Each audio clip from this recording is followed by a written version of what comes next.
This is Protasius Pro. Reap what you sow is an interesting saying.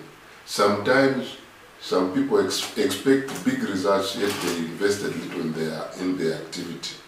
There are many examples I can give. Sometimes people expect good results from examinations when they did not prepare adequately for the examinations.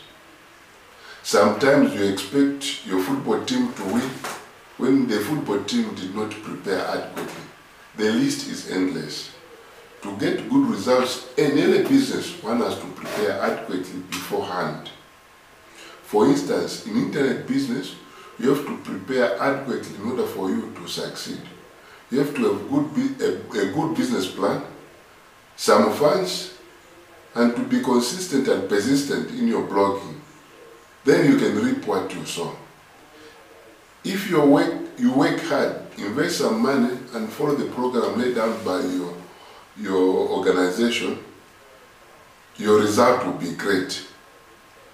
One system which you can join if you are ready to invest your time and some money in internet business is Empower Network. Please join Empower Network.